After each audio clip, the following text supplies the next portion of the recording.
One candidate for Congress is gaining national attention due to his controversial past. Today, he stopped by the Dairy Queen in Hinton to meet and greet Summers County voters. MICAH, LEITH, and DELANTY have the story.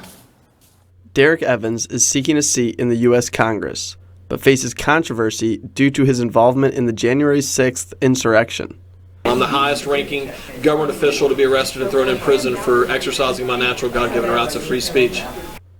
Evans sees his actions on that day as within his rights and does not agree with the consequences that he has faced.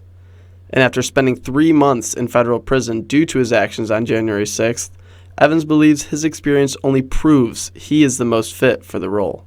I think that after everything I've went through, already taken one on the chin from the most powerful, corrupt government in the history of the world. I've had my name slung through the mud by the most powerful, corrupt, fake news media in the history of the world, and I'm still standing and I'm still fighting to save this country, and I think that I've already proven that I'm not going to stand down, I'm not going to back down from everything that's going on.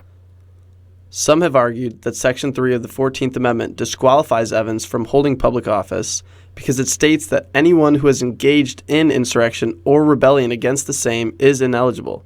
But because Evans was found guilty of a felony charge of civil disorder, he believes that he is eligible to hold public office. The attorney for the West Virginia Secretary of State's office has already come out and said, look, this guy was never charged, let alone convicted of insurrection. He's going to be on the ballot, get over it, get used to it type of thing. And so, look, there was never any of that. There was never an insurrection. If there was an insurrection, then it occurred on November 3rd, 2020 when they stole the election from the American people. And Evans plans to do his best to represent the American people if he is elected, but acknowledges that making changes at that level can be challenging.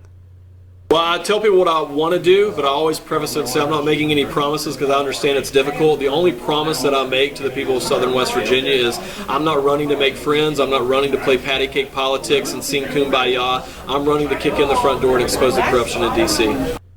He is taking on incumbent Carol Miller in the Republican primary and says that he is running on a more conservative platform.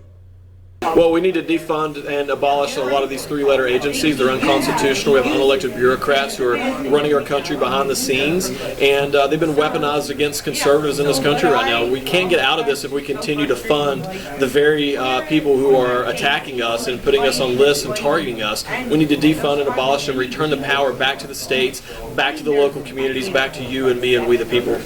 The primary is set to take place on May 14th. In Hinton, with MICAH, LEITH, I'm DELANTY for Newswatch.